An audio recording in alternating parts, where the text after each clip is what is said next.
지난 한 주간 동안 우리나라의 배제고 징계 사건, 그리고 올림픽 공원에 국조특위 조사가, 현장 조사가 있었고, 또 6.29 선언, 제가 한창 대학 다닐 때 대의원의장을 하면서 그렇게 데모하고 해가지고 이끌어낼 때 현장에 있었던 그 6.29 선언이 발표된 지 이제 39주년이 지났고, 그리고 또 아이러니하게도 그때 우리가 데모하던 데 주장하던 거는 정반대대로 7월 7일 이번 주부터는 소위 입틀막법 시행을 앞두고 있는 이 현실에 지금 이 상황 속을 우리가 어떻게 해결해 나가야 될 것인지, 대처해야 될 것인지 하나님께서 그리스도인들에게 주시는 말씀입니다. 침묵하지 말고 말하라. 이 말씀을 오늘 사도행전 강의 18장 세 번째 시간 5절에서 11절 말씀을 통해서 듣겠습니다. 하나님 말씀입니다. 실라와 디모데가 마게도나로부터 내려오며 바울이 하나님의 말씀에 붙잡혀 유대인들에게 예수는 그리스도라 밝히 증언하니 그들이 대적하여 비방하거늘 바울이 옷을 털면서 이르되 너희 피가 너희 머리로 돌아갈 것이요 나는 깨끗하니라 이후에는 이방인에게로 가리라 하고 거기서 옮겨 하나님을 경외하는 디도 유수도라 하는 사람의 집에 들어가니 그 집은 회당 옆이라. 또 회당장 그리스도가 온 지방과 더불어 주를 믿으며 수많은 고린도 사람도 듣고 믿어 세례를 받더라. 밤에 주께서 환상 가운데 바울에게 말씀하시되 두려워하지 말며 침묵하지 말고 말하라. 내가 너와 함께 있으며 어떤 사람도 너를 대적하여 해롭게 할 자가 없을 것이니 이는 이 성중에 내 백성이 많음이라 하시더라. 1년 6개월을 머물며 그들 가운데서 하나님의 말씀을 가르치니라. 아멘. 6월 29일 날 6.29선은 39주년이 되는 그날 청룡기 본선 1회전 고등학교 야구 경기가 있었습니다. 강주 1구하고 배제고 경기에서 8회 초 배제고가 앞선 가운데 배제고 덕아웃에 있는 그 학생들이 뭐 스타벅스 가야지 뭐 그런 가야지 하는 응원을 외쳤다는 겁니다. 한 2명이 주동이 돼서 외쳤는데 그 중에 일부는 동조한 사람도 있고 동조하지 않은 사람도 있고 또 다른 어떤 사람은 탱크데이 그런 말을 했다는 겁니다. 경기는 배제고가 7대1로 이겼어요. 7월 2일 날 이제 예전 경기를 해야 되는데 7월 1일 날 대한야구 소프트볼 협회의 스포츠 공정위원회가 긴급 회의를 개최해 가지고 전국대회 6개월 출전 정지라는 결정을 했다는 거예요. 이게 스포츠 공정위원회가 그 과정이라든지 이런 것이 전혀 공정하지 않고 법도 안 지키고 뭐 이게 5.18 뭐 혐오 발언이다 그래가지고 바로 이런 결정을 했다. 그래서 지금 막 시끄럽습니다. 법적으로 문제가 있다. 이거는 안 되는 거다. 그런 전례가 없었다 그럽니다. 그런데 또 올림픽 공원 사태가 벌써 한 달에 지났어요. 국회 국조특위가 7월 2일 날 오후 1시 10분부터 약 40분간 올림픽 공원 그 현장을 점검했습니다. 송파구 전역에 380여 개 투표함하고 247만 장 투표지와 투표지 보관상자 420개가 보존되어 있는 현장만 보고 왔다는 겁니다. 보고 왔는데 가서 보니까 그 보관 장소가 경기장 내 샤워실이라는 겁니다. 그러니까 샤워실에는요 CCTV를 설치할 수가 없잖아요. 그리고 출입구에 CCTV가 하나 있는데 그것도 각도가 출입구 문을 향해서 있는 게 아니고 엉뚱한 데를 비추고 있으니까 누가 들어갔다 나갔다 하는지 알 수가 없고 그 속에서 무슨 일이 있었는지 알 수가 없다라는 겁니다. 출입을 기록하는 그런 명부도 없고 출입 통제를 관리하는 사람도 없었다는 겁니다. 더 문제는 CCTV가 있으면 실시간 CCTV를 감시를 해야 되는데 그것도 안 했다는 겁니다. 거기에다가 출입문 잠금 장치도 헐겨워서 그냥 도구 없이 사람이 힘으로 밀면 밀고 들어갈 수 있는 그런 상태였다는 거예요.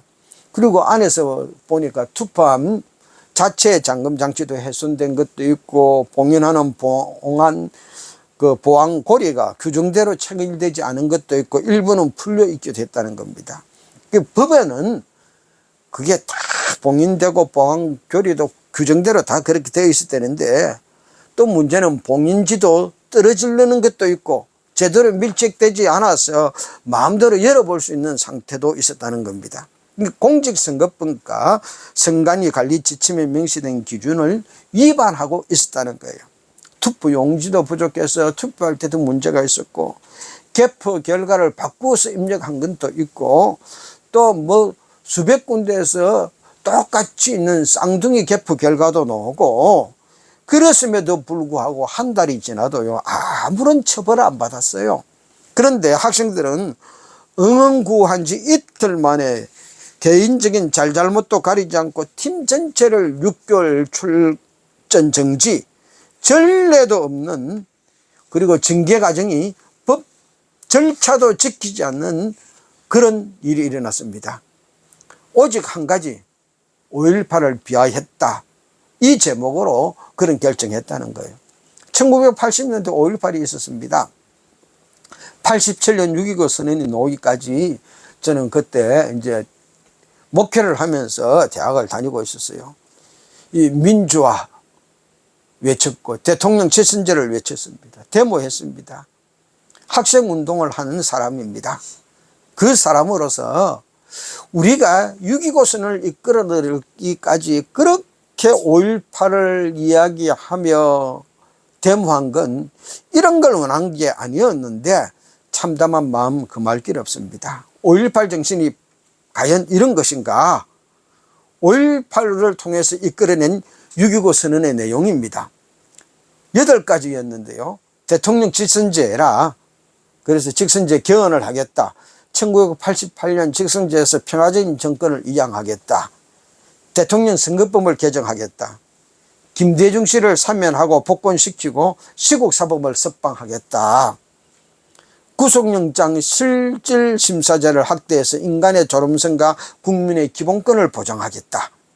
언론의 자유를 보장하겠다. 그 언론 통제하는 그걸 폐지하고 언론의 자유를 마음껏 발언할 수 있도록 자유를 보장하겠다. 그런데 지금 하고 있는 것은 언론의 자유 보장이 아니거든요. 지방자치 및 대학의 자유를 보장하겠다. 정당활동의 자유를 보장하겠다. 사회정의와 대화문화를 조성하겠다. 대화를 통해서 문제를 해결하겠다. 이 8가지를 발표한 게 6.29 선언입니다. 5.18 정신은요, 이건 배재고 사건이라든지 7월 7일 소위 말하는 입틀망법 못하게 하는 게 아닙니다. 그러자고 그때 우리가 데모한 것도 아니고요. 무슨 말이든지 할 수 있는 자유를 보장하라. 대통령을 우리가 직접 선거해서 직접 뽑겠다. 그래서 그때 데모해서 6.29 선언을 이끌어냈던 겁니다. 그런데 지금 7월 7일이 되면 소위 입틀마법, 개인정보통신망법이 이제 시작이 되어집니다. 온라인상의 허위 조작 정보 유통을 막고 피해자를 규제하겠다라는 취지입니다. 그래서 징벌적 배상으로 손해배상 5배를 해야 된다. 예를 들어서 일일 이용자 수가 100만 명 이상이 된 대형 플랫폼, 유튜브, 네이버, 이런 데는 허위 정보 신고 제도를 의무적으로 운영해야 되어지고, 그래서 누가 마음대로 글을 올리지 못하도록 규제하는 겁니다. 문제는 허위 조작을 판단하는 기준이 명확하지 않아요. 그래서 권력에 대한 비판이나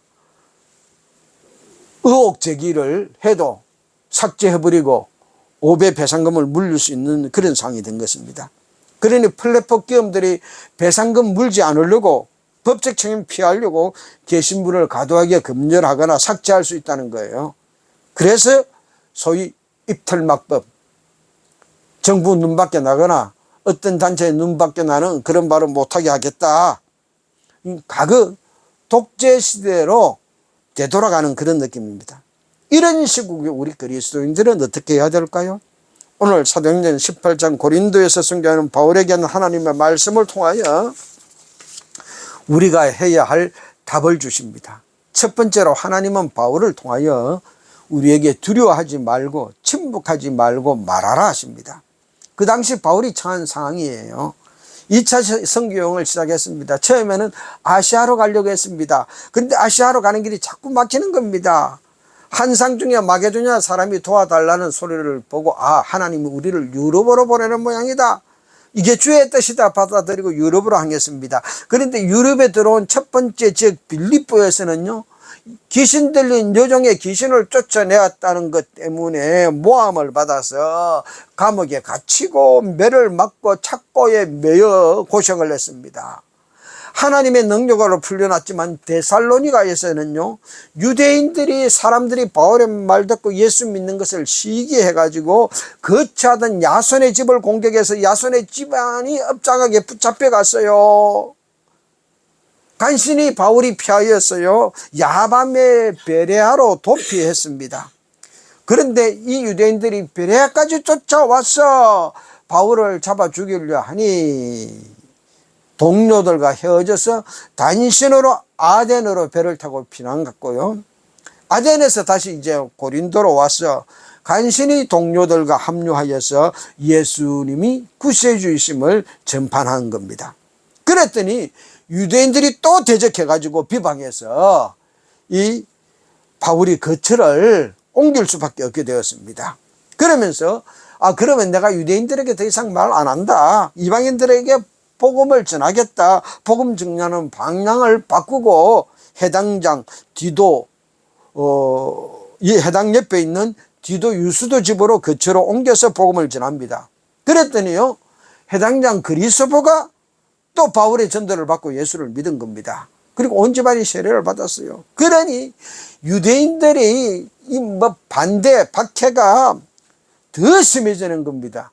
아니, 저게 도망가더니 거처를 해당 옆으로 옮기더니 이번에는 해당장까지 예수를 믿게 만들어 개종을 시켜? 야, 바울 그냥 두면 안 되겠네. 두고 보자. 한번 기회에 붙잡히면 해봐라.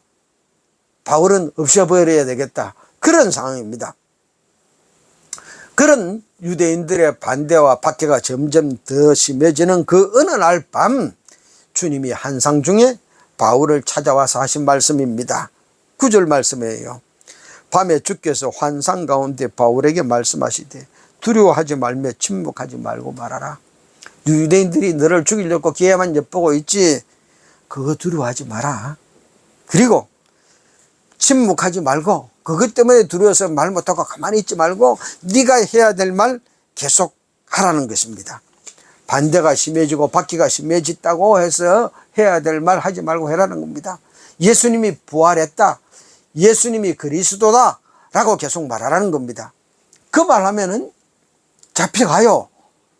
데살로니가 베레아처럼 잡으러 옵니다. 빌립보에서처럼 잡혀서 감옥 갈 수도 있고요, 이번에는 잡혀서 죽을 수도 있습니다.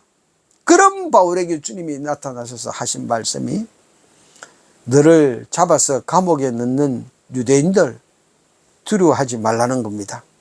그들은 네가 두려워해야 될 대상이 아니라 예수님이 구세주임을 네가 전해주어야 될 대상이라는 겁니다.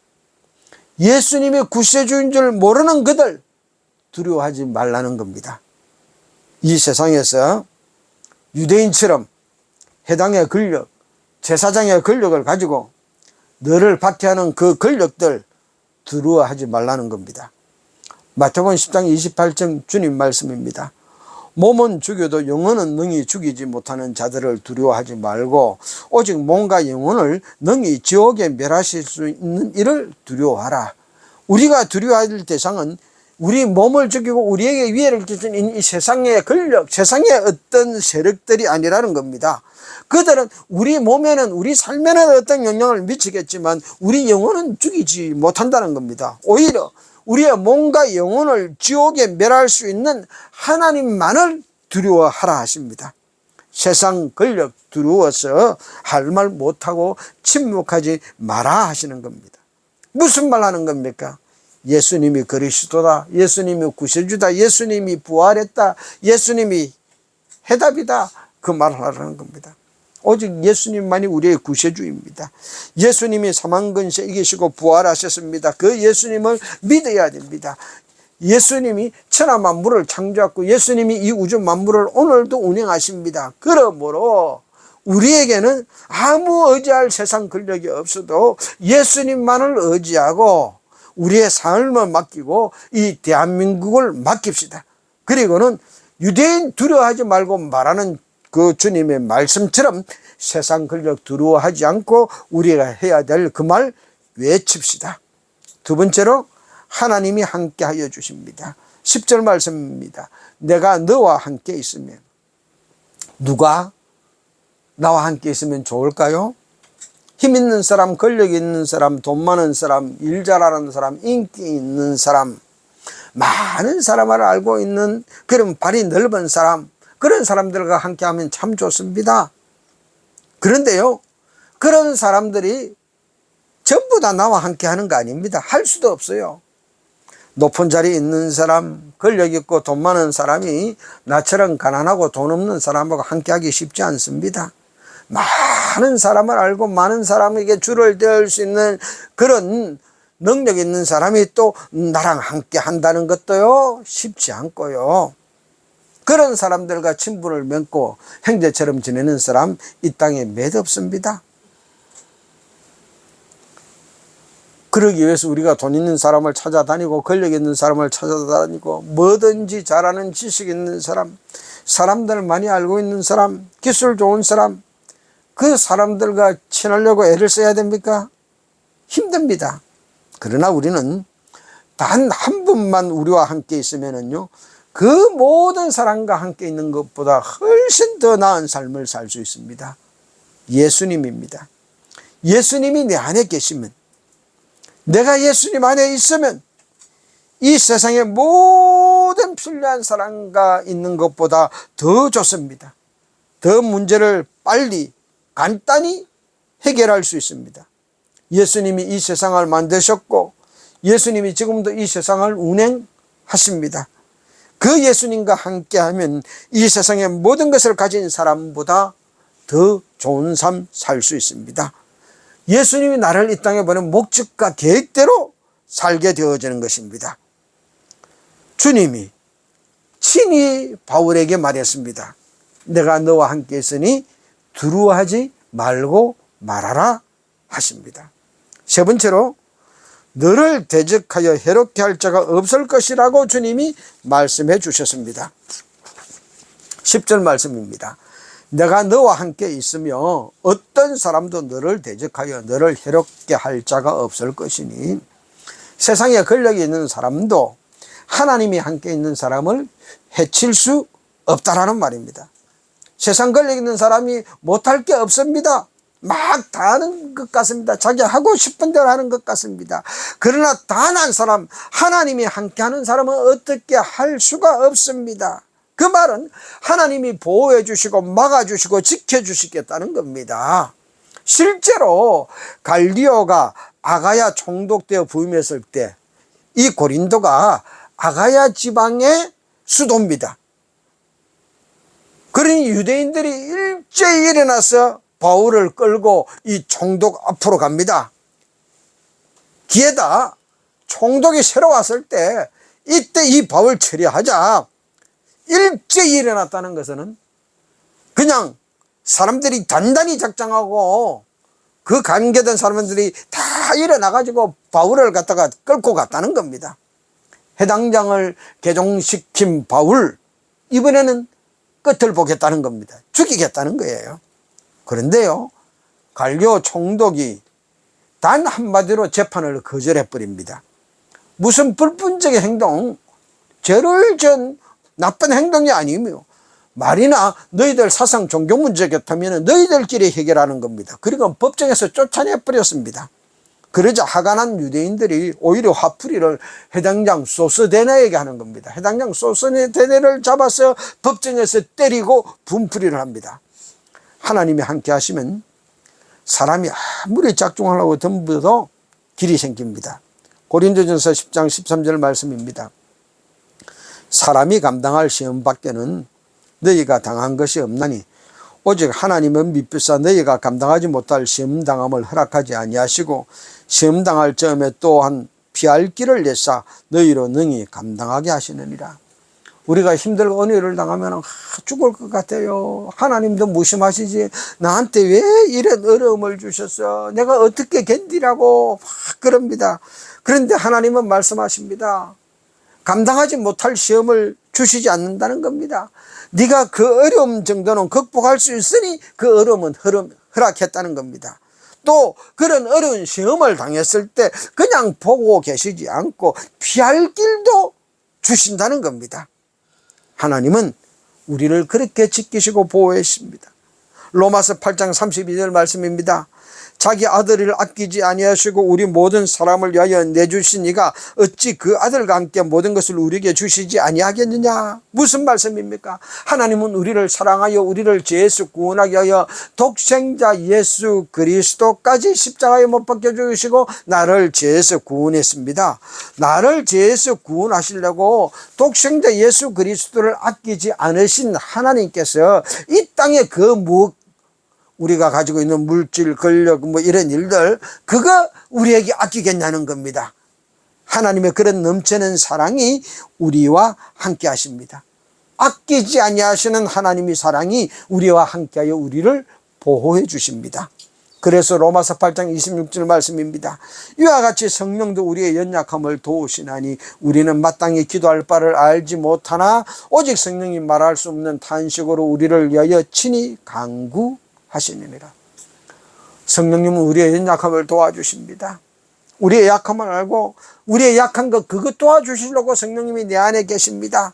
그러면서 성령님이 말할 수 없는 탄식으로 우리를 위하여 우리가 아버지 하나님이 이 땅에 많은 목적과 계획대로 하나님의 뜻대로 살도록 오늘도 탄식으로 우리의 삶을 위하여 간구하고 계십니다. 그 성령 하나님이, 그 아버지 하나님이, 나를 위하여 대신 죽으신 그 예수 그리스도 구세주 우리 주님이 오늘도 하나님이 나를 이 땅에 많은 목적과 계획대로 살도록 나를 위하여 기도하고 계십니다. 그렇게 나와 함께 하십니다. 마지막입니다. 아직도 이 성중에 하나님의 백성이 많다 하십니다. 10절 말씀입니다. 너를 대적하여 해롭게 할 자가 없을 것이니 이는 이 성중에 내 백성이 많음이라. 하나님도 보호해 주시지만 하나님의 백성들이 그 성중에 함께하여 바울을 보호해 줄 것이라는 겁니다. 이 성중에 있는 내 백성을 통하여 너를 지켜줄게, 너와 함께 있게 해줄게, 너 혼자라고 생각하지 말라 하시는 말씀입니다. 아합과 이세벨의 박해를 피하여 도망친 엘리야가 나만 남게 되었다 라고 그렇게 의기소침해가지고 완전히 거르교 상태에 있을 때 하나님이 해주신 말씀입니다. 열왕기상 19장 18절 말씀입니다. 그러나 내가 이스라엘 가운데 7,000명을 남기리니 다 바울에게 무릎을 꿇지 아니하고 다 바울에게 입맞추지 아니한 자니라. 너는 너 혼자 남았다 그러는데 7,000명이 남아있다는 겁니다. 바울에게 무릎 꿇지 않는 그 믿음의 백성 7,000명. 너만 혼자 있는 게 아니라는 겁니다. 그렇습니다. 올림픽 공원에 점점 사람들이 더 많이 모인다고 말합니다. 누가 모이라고 한 것도 아닙니다. 주도하는 단체가 있는 것도 아닙니다. 자발적으로 이 땅의 민주화를 생각하면 모인 사람들입니다. 제가 대학 다닐 때는요, 총학생회가 혹은 제가 속한 대의원회가 앞장서서 데모를 했습니다. 근데 지금 올림픽 공원의 시민들은요, 자발적입니다. 각계 한 사람 한 사람이 내가 그냥 있으면 안 되지, 나가봐야지, 그렇게 해서 모인 사람들이 수만 명씩 계속 모이는 겁니다. 그리고 모여서 부정선거, 재선거, 당일 투표, 수개표 외치고 있는 겁니다. 그렇게 해서 자유 대한민국의 바른 길을 외친다는 거예요. 이 사람들 앞에 우리 그리스도인들이 해야 할 일입니다. 두려워하지 말고 침묵하지 말며 말하라. 환난당한 모든 이에게 주시는 하나님 말씀입니다. 시편 91편입니다.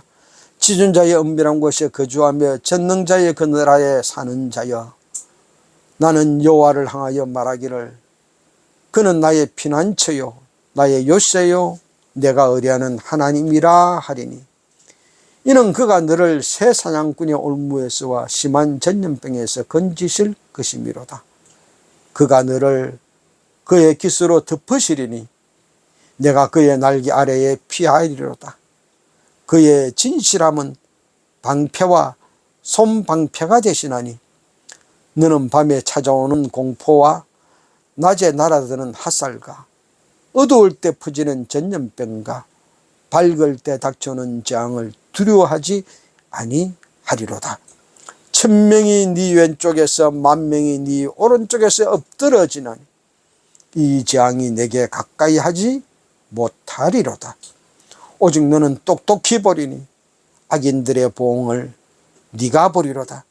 네가 말하기를 여호와는 나의 피난처라 하고 지존자를 너의 거처로 삼았으므로 화가 내게 미치지 못하며 재앙이 네 장막에 가까이 오지 못하리니, 그가 너를 위하여 그의 천사들을 명령하사 네 모든 길에서 너를 지키게 하심이라. 그들이 그들의 손으로 너를 붙들어 발이 돌에 부딪히지 아니하게 하리로다.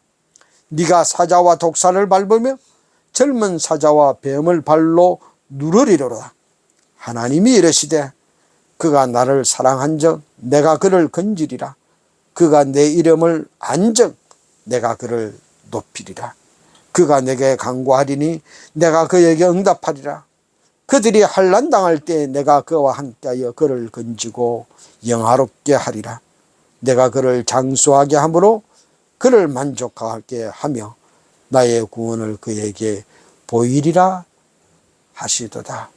아멘. 이 하나님 말씀 의지하고 우리 다 같이 두려워하지 말고 침묵하지 말고 말하는 하반기 시작하십시다. 다 같이 통성으로 기도하겠습니다.